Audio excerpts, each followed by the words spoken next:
Welcome to the Brew Crew podcast, Barrel House Edition, Advent Calendar 2025. It's day 9? Day 9. Unbelievable. Where's the time gone? 9 days. We're into this already.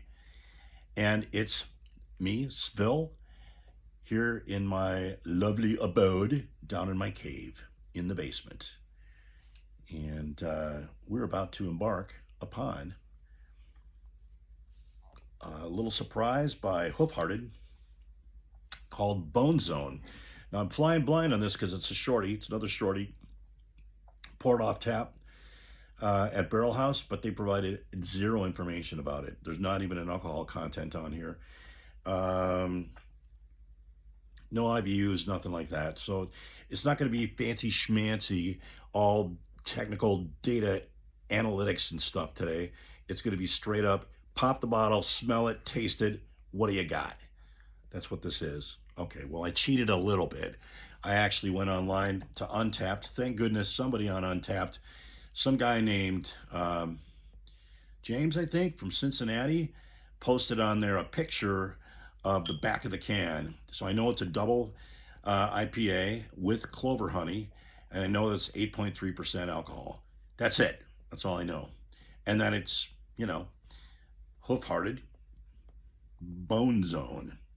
And I saw the front of the can posted by somebody else, Beavis and Butthead sort of stylistic animation, cartoon type of drawing on there with a guy that looks like somebody from Slayer or somebody like that, some band like that, sitting on a motorcycle and he's wearing like a toga or something.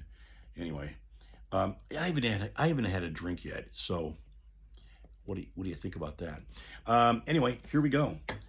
Enough talk. 3, 2, 1. I don't know why I'm counting. There's nobody here. And John, just for your information, I didn't get. Don't be a dick tonight. What I got was, well, would you look at that? It says Wednesday. Geez, here I thought it was Monday. Maybe something's going to happen on Wednesday. What's going to happen? Are the aliens coming on Wednesday? Take cover, run. All right. Look, I still got my badge of honor here. I still got it. That's right. Don't be a dick. Okay, I'll try hard not to. All right, here we go. Pour. Double IPA, 8.3%. Made with honey, so I'm going to guess we're going to get some mead flavors in here. Whenever you put honey in beer, it always makes for some interesting flavors. I like it. There's always some unfermentables. Now you all know what that is. That means it's going to be sweeter because they're not fermented. They're going to stay sugar. And look at how pale it is. That is not, it looks more gold in the video than it is actually in real person live. It's kind of a pale gold. Not that it looks bad, it's just a little cloudy and it's pale. It almost looks like a Hefeweizen. Please, God forbid, do not tell me that. I was not digging on the Hoff-hearted blood orange wheat ale that we had. I was not digging on that. But this is a little different. Naturally fermented. Oh, I saw that on the back of the can too that the dude posted. And he said naturally fermented, which I got excited about. Yes, that's right. Because that means the carbonation is, naturally carbonated. That's, I guess, what he said. That means it's been carbonated in the can or the bottle or the barrel, probably the bottle or the can, as the case may be. Well, we got this out of the barrel, so it wouldn't have been. But anyway, it's naturally carbonated. And you can tell, because look, smaller head, but thick, and it's got staying power. Check it out. See it stay? It's just a nice little thick, it's just a nice little thin, maybe 1/4 of an inch of a head, but it's just staying there, and it's tight little bubbles. That's natural fermentation, fellas and gals. Anyway, enough admiration. Come on. Still smell it, drink it. Feel it, taste it, touch it. Touch my monkey. Did I just say that out loud? Oh, wow. Mm. Oh, yeah. Oh, yeah. You can definitely taste the honey, the sweetness in the honey. Give it a certain flavor. You can also taste the hops. I have no idea what hops are in here, but they taste very characteristic of IPA hops. So I'm just going to go on a limb and say they probably used at least Citras and maybe Mosaic. I don't think Simcoe, but maybe Mosaic and probably some other stuff. Um, that's about all I know about this beer. Interesting color for a double IPA. I would expect something much more golden, but it's not a bad brew. Mm. It's smoother and it's got more. The texture is more syrupy. I it's got a smoother mouth feel to it. Not quite creamy, but mm, definitely you taste the honey in the front, and the sweetness, and you taste the honey in the finish going down. It it's sweet. Doesn't stay particularly long on the palate. Mm.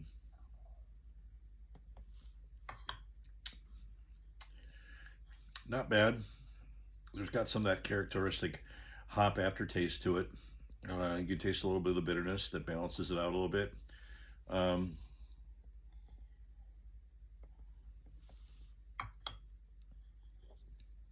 I taste some of the breadiness, which is the yeast also. That's a yeast that you got there. Um, I tell you what, it beats the heck out of the blood orange wheat ale that I last had from these guys. So I'm liking that. I would say it's, I don't know,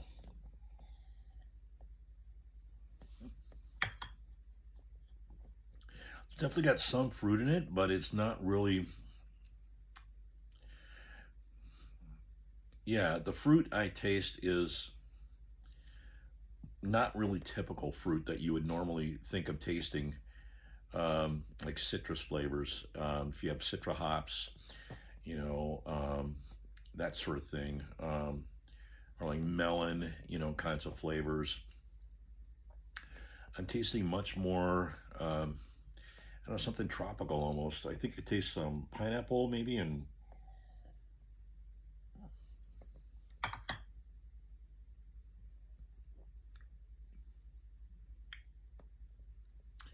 yeah, pineapple.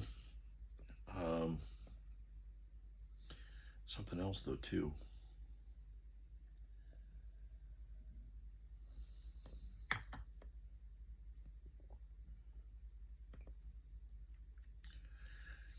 I don't know, like a mango or mango passion fruit kind of, maybe something like that. Pineapple, mango, passion fruit. So tropical, kind of tropical flavors. It's funny, when I lived in New Zealand, they were known for a couple. They had some great beer down there, by the way, and Australia too. But what New Zealand's known for is some spectacular wine country. Spectacular. I mean, like world class on its tiny two little islands. On the South Island, in the north part of the South Island, they have a whole region called the Marlborough region, like, the Marlborough Man kind of a thing. Well, that region is famous worldwide for their Sauvignon Blancs. And I'm telling you, their Sauvignon Blancs are unlike any wines, Sauvignon Blancs in the whole world. And I never really liked Sauvignon Blancs that much, because here's why. I first tasted Sauvignon Blanc in France, and it's in kind of the Bordeaux region. They are most famous for coming out of. And the Sauvignon Blancs down there are very flinty, there's a real metallic kind of flint, uh, flavor to them, which was not at all pleasant to me. I didn't really like. I was not really that deep into wine drinking yet, but I could still tell that it was like flinty kind of metallic taste. Didn't dig that at all. Who wants to drink wine that tastes like metal, like you're sucking on a piece of metal? No, no thanks, not me. So I was like, Sauvignon Blancs suck. Why would anybody want to drink those when you have a beautiful Chardonnay or, uh, or a Bordeaux, which is a blend, really, Cabernet Merlot, Cabernet Franc blend kind of a thing, or better, a Burgundy, which my personal favorites, which is Pinot Noir. Yeah, right. So forget about that. Well, just a few years later, I was on a large project in Northern California, Sacramento. Spent a lot of time there with a couple of good buddies of mine. Um, we used to go to the wine country for the weekends in Napa, and I got a chance to taste all different kinds of wines there, of course, in Napa Valley and Alexander Valley and the Russian River Valley and all that stuff. And had a chance to taste California Sauvignon Blancs. They weren't necessarily any better. I still don't care for California Sauvignon Blancs. I tasted several of them. They tasted like you're munching on grass. Literally, they're very grassy and herbaceous, but not herbaceous in a good way. Not herbaceous like hop herbaceous. It's like herbaceous like you're literally a cow chewing your cud on a bunch of grass. Mm-mm. That sound pleasant to you? No, it was not. So ixnay on the Sauvignon Blanc for California. So I kind of gave up on Sauvignon Blanc. I was like, yeah, well, there's lots of wine and they're all better than that. So the heck with it. I'm not ever going to have Sauvignon Blanc again. Well, fast forward 25 years, 20 years. And here I am. I'm off to New Zealand on a 3-year expatriate assignment as CIO for Etna International. And I was in Auckland and had a chance to taste some wines, and somebody said, I said, what wines are you guys in New Zealand most famous for? And they said Sauvignon Blanc. And I was like, you got to be kidding me. Sauvignon Blanc, ugh. But they said, oh, you got to try them. You got to try them. You're going to love them. They're from this region called Marlborough and all this stuff. I had no idea. I never heard of it. So I tried one, and oh my gosh, it opened my eyes up. Best Sauvignon Blancs in the world, in my opinion. They're very tropical. They are very fruity, and tropical fruit flavors like passion fruit and guava and mango and pineapple. All these great flavors just pop in your mouth. And of course, it's all esters. They're not actually putting pineapple in the wine, just like beer, right? It's all the esters that it's pulling out of the air from the tropical and subtropical region down there. It's so temperate and mild that you're getting all that in the surrounding terroir and the air, and it was imparting all these incredible flavors there. I still to this day love a New Zealand Sauvignon Blanc. So if you get a chance, Chuggalos, and you're even remotely interested in wine, go grab yourself a New Zealand Sauvignon Blanc. They're pretty easy to come by now. It's amazing what's happened in the last 20 years. There's been a lot of change there, and we actually import a lot of New Zealand wine, mostly Sauvignon Blancs, because that's what they're famous for. Get any of them that say on the bottle Marlborough region wine, and Sauvignon Blanc, and you will be blown away. It's not like any Sauvignon Blanc you've ever had. It's not like any Chardonnay you've ever had. It's very different, and it's my favorite white wine for sure. My favorite Sauvignon Blanc by a long shot. I actually prefer Sauvignons now over Chardonnays. For whites anyway. So, but what's the story about, SFIL? What are you going on about? Oh, yeah, just being SFIL. I'm just running on at the mouth. But the point to say, the last time I tasted tropical fruits in a beverage was New Zealand Sauvignon Blancs. So I'm imparting that to you because that's the unique characteristic about this, I think, is that that's what I'm tasting anyway. I don't know what y'all are tasting. I can't wait to check in with y'all and see what y'all are tasting. Mm. Mm-hmm. Yep. Yeah. Tropical pineapple, um, passion fruit, mango, Oh, here's the other thing that was cool about New Zealand Sauvignon Blancs, a distinct gooseberry flavor. And it stuck with you in the finish. Not overpowering.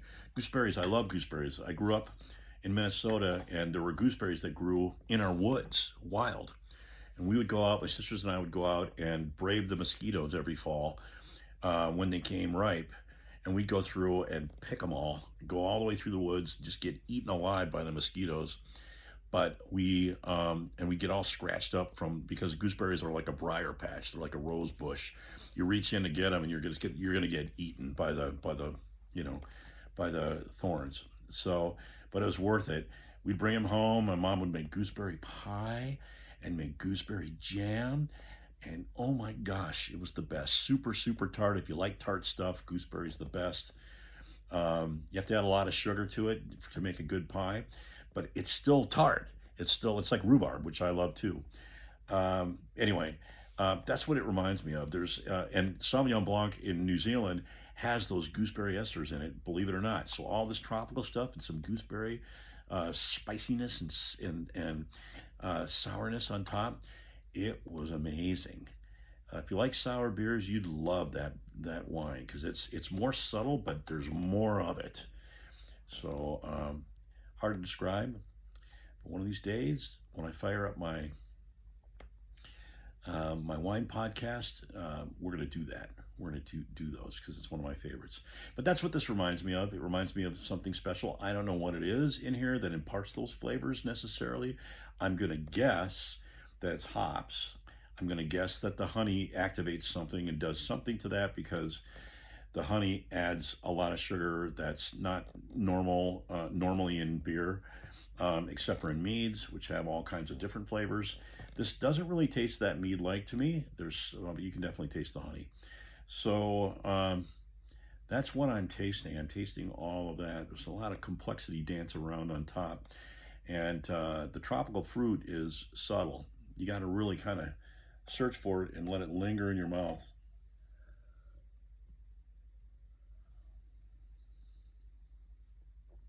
You get it in the nose right up front. And then as you let it go over the palate, just go real slowly. And you'll taste it and you get that aroma again. It's actually pretty nice. You know what? I wasn't digging this beer. When I first started it, I wasn't digging it at all. Now I'm actually digging it. Now I'm actually it's the old Army saying, be all that you could be, right? And I'm kind of wading in and I'm being patient and I'm laying back and I'm letting beer's like wine, it has to get out of the bottle and out of the can and into a glass. It's properly drank in a glass, guys. By the way, if you just sit there and drink it out of this bottle, look at this neck. Look at this neck. It's a tiny little neck right there. You think that beer's going to breathe before you pour it down your gullet? Nope. For an American beer like a Budweiser, it doesn't matter. Who cares? It's not a fine beer.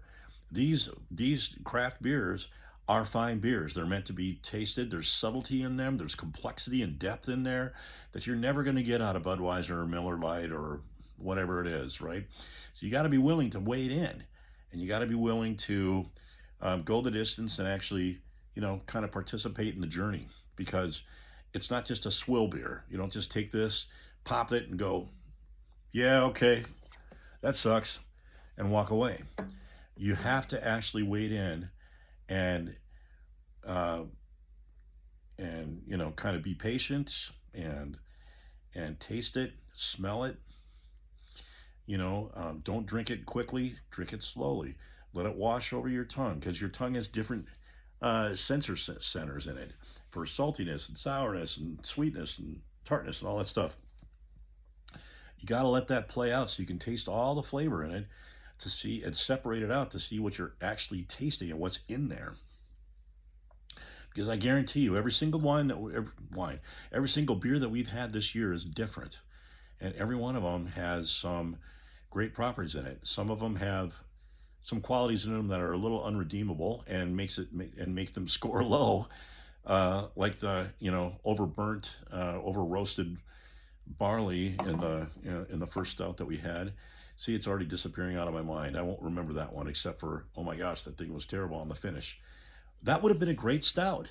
That would have been a great stout if they would have made it right. If they would have not over roasted the barley, and if they would have put a little bit of milk stout, or sorry, milk lactose in there, it would have gone a long ways to smoothen that out and cover that up a little bit.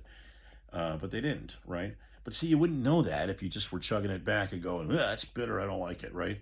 You have to really let yourself, I'm not trying to preach here. I'm not trying to teach necessarily. So please forgive me. I'm just here to enjoy it with the rest of y'all. I just enjoy it in this way.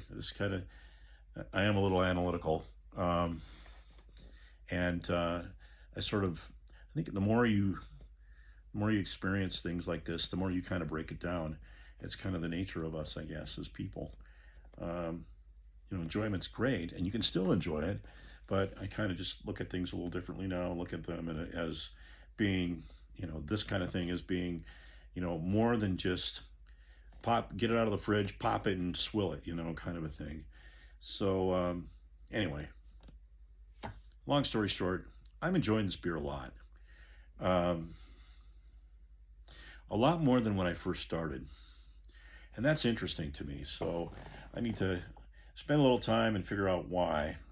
But now that it's been 21 minutes into my podcast here, I don't think I'll tarry here and burden you all with having to listen to SFIL ramble on about why he thinks that is. But it definitely has opened up, and it's definitely warmed up a little bit too, which helps a little bit. It's still nice and cool in the right zone, but if you drink a beer that's too cold, you're not gonna get all the flavors from it. You gotta allow it to warm up a little bit to really open up, and because it's basic chemistry, man. It's vapor. It's vapor pressure, right? When things are too cold, there's no vapor pressure. The vapor pressure is very, very low on gases, right? Well, this is off-gassing all the time. Like most things, most solids, most liquids, they're all off-gassing. You just don't realize it, right? This will not off-gas enough for you to smell the esters and the aromas that are trapped inside of it until it reaches a certain point. Doesn't have to be hot, doesn't have to be room temperature, nothing like that, but it has to be warmer than an ice cold beer coming out of a fridge, right?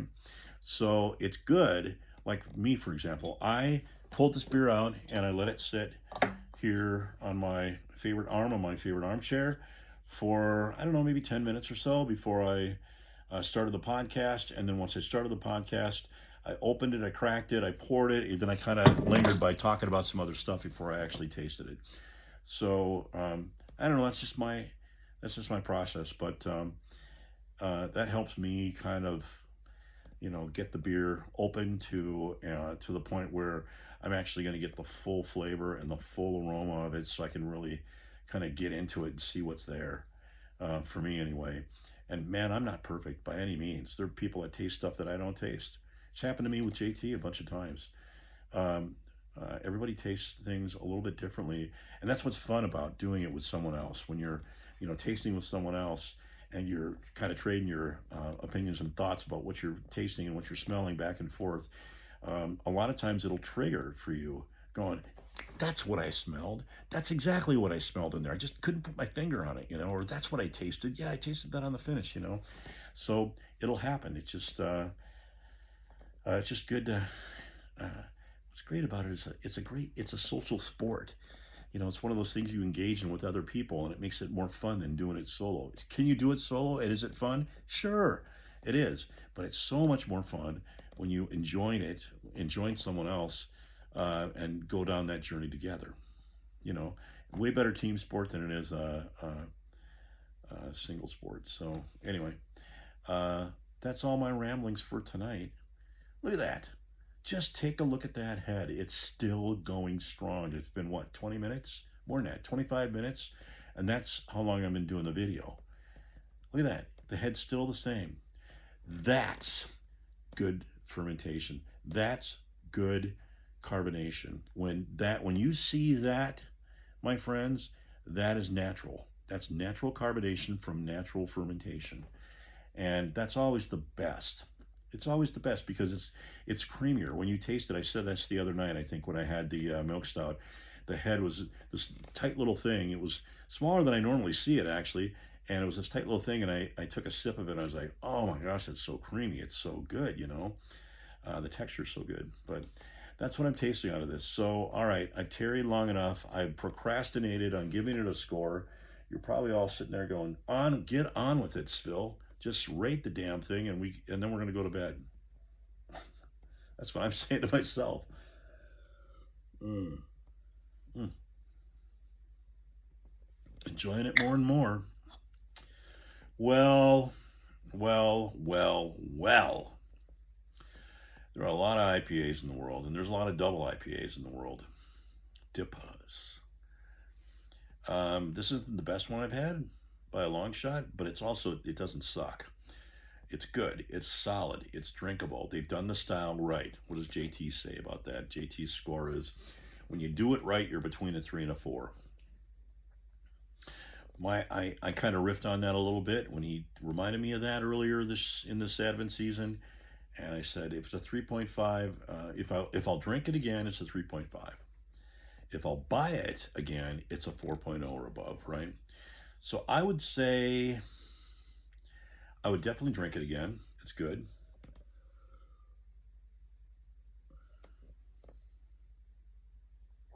But I'm hovering. And I'm not going to give it a 3.9, Matt. Don't worry. I'm not going to try to bust the mold. But it is kind of right there, you know? It's right there. Would I buy it again? That is the question. I would say the answer, it's a surprising taste for me, because I wasn't expecting this good of a beer out of them after the last beer we had, which I was not keen about or thrilled about at all. So having said that, it's not the sock knocker offer. That's not even a term. I just made that up. So I'm kind of right there. I'm right at that line. You know, at some point, I would be, well, if this were sitting out in front of me, I would remember, and I would think, yeah, I remember that beer. That was a good beer. Yeah, I'll have one of those. I would probably buy it again, but not soon. So, because there's a lot of other fish in the sea, and we've talked about this before, right? And so I will. Wow. So this is a tough one. It's between 3.75 and a 4 for me, and I'm just, you know what, 3.75. That's what it's going to be. Really solid beer, really above average. Good class beer, really solid beer, true to the class, some uniqueness to it, which I like, which was what I was kind of going back and forth on. Maybe it's a 4.0 because of its uniqueness in terms of all the esters and the aromas in it that give it that kind of passion fruit, you know, pineapple, tropical flavoring. But I got to go with 3.75. That's my gut, and I'm sticking to it. All right, 3.75 from SFIL on day 9, Hoof-Hearted Bone Zone. Hoof-Hearted Bone Zone, double IPA, 8.3%. That's it for me today. Thanks, Juggalos. Great to hang with you again, and we'll see you tomorrow on day 10. Till then, have a great evening. Good night.